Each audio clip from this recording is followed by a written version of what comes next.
How's it going, YouTube? Don here. In this video, we're going to talk about why it feels impossible to find a job right now in 2024.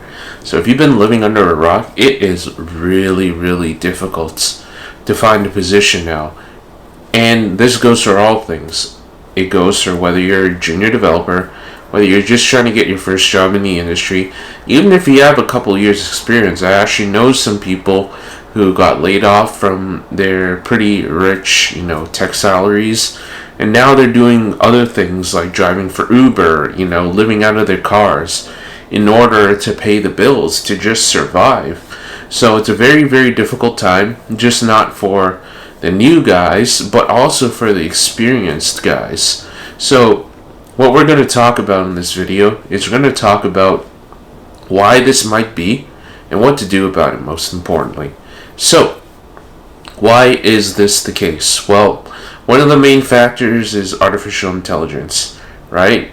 We see this new thing, ChatGPT, coming out, and everyone's thinking to themselves, I could use this, I could outsource a lot of my repetitive work to ChatGPT. It's kind of that novelty thing right now, but ChatGPT is also getting a lot better.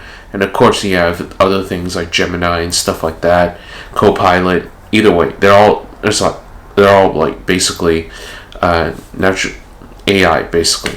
So all these CEOs are thinking, oh, I can probably reduce my labor costs and go to AI and help AI do a little bit more of the work for me, which makes sense. But that is only one factor, and I don't think actually that's the main factor. Everyone wants you to believe that it's the main factor, but I think it's more of the economic factors, right? So what you want to think about is, during 2020, the government was trying to supplement the economy to kind of prevent a recession, right? So what do? They lowered interest rates. Everything was basically almost like free loans. You got the stimulus checks, so people, had disposable income, and everyone was stuck inside. So, as a result, since a lot of people were stuck inside, they were using a lot of these online platforms. And then what happened was these companies are kind of like, oh, shoot, we're doing really well. And loans are really cheap. So what are we going to do?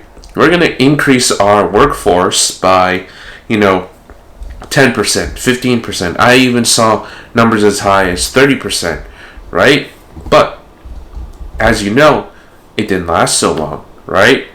Then you went the opposite way where the economy started to recover, things started opening up, and basically what happened is the government's like, well, you don't need our money anymore, so we're going to jack up the interest rates, right?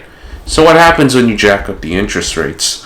When you jack up the interest rates, then the investors who are getting all these loans, they're going to become a little bit more strict on who they loan their money to, right? They're going to audit a lot of the expenses that these CEOs are spending on, right? Because they don't want their money wasted. That's kind of fair.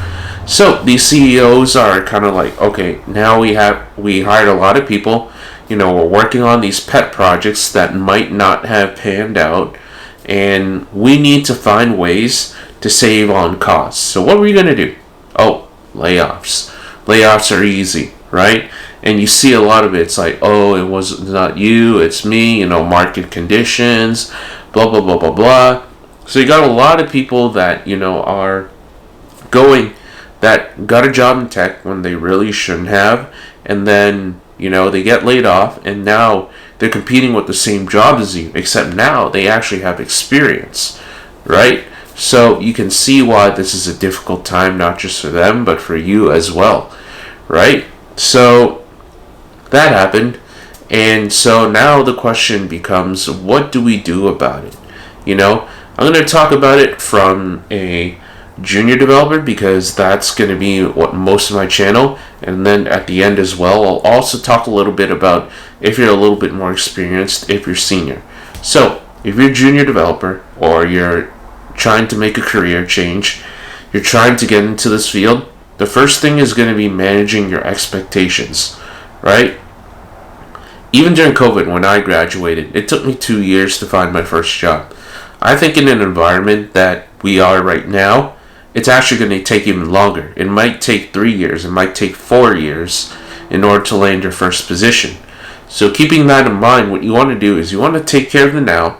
So what you want to do is you want to reduce expenses, and you want to find more long-term ways to learn things, and also you have to think of things from a long-term perspective, basically, right? So what do I mean by that? Well, you have to look at what technologies are a lot of companies pivoting to. What is the need out in the market, right? Because the problem is a lot of people are web developers, they're back-end developers, they're very traditional things, but the problem is, you're competing with a lot of people with experience now. So what you need to do is you need to find your purple cow, and if you're not familiar with the purple cow concept, I do recommend that you pick up that book. But basically, the purple cow talks about your basically unique market advantage, right? You're in a prime position to, spend a lot of time to actually learn the things that a lot of people might not have the time to learn. So, at the time of recording, I'm seeing, obviously, there's a big demand in AI. That's obvious, right? Machine learning. Natural language processing is going to be something that I see in the future. But you also might want to consider something that nobody really wants to do. So, for example, DevOps, site reliability engineering. These are kind of positions that is a lot of the times it's on call. It's not the most exciting things. You're not really building things, but it's going to give you a job, and it's going to get you into the technical aspects of engineering. So, at a time like this, beggars can't be choosers. So that's what I recommend is, try to explore those areas.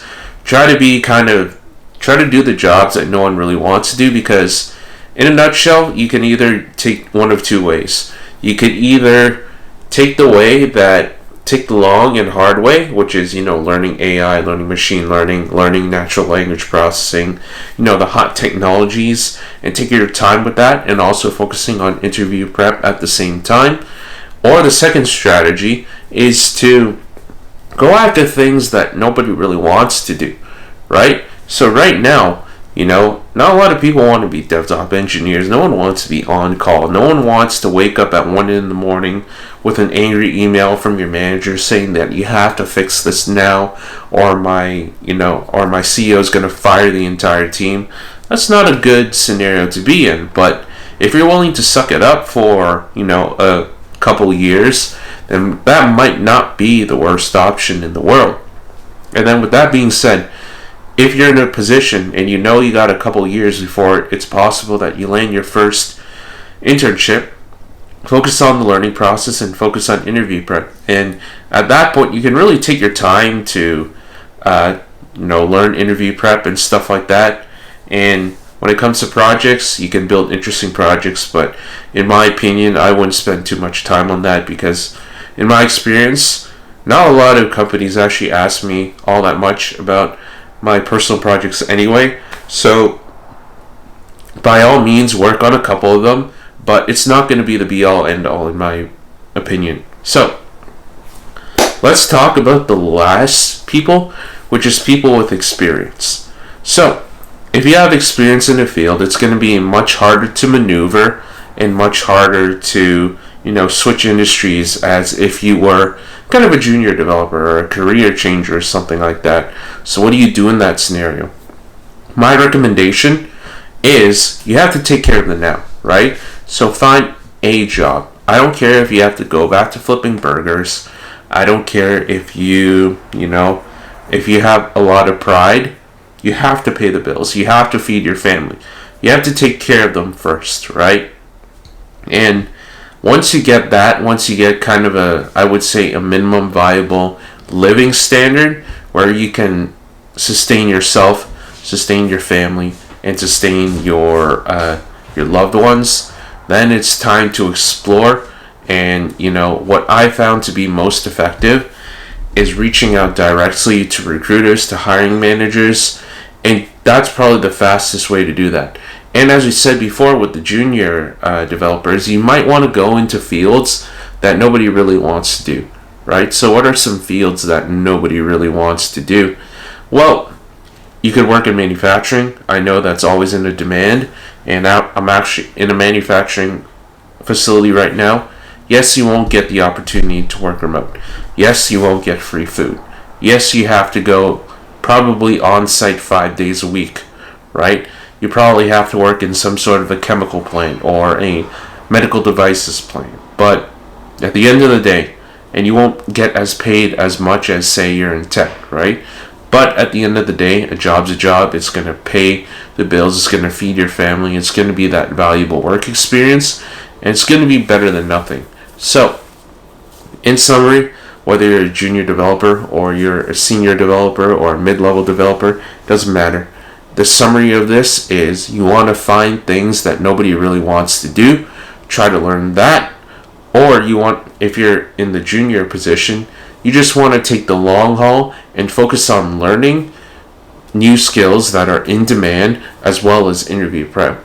So, if that video was helpful, give it a like, comment, and subscribe, and I'll see you in the next video.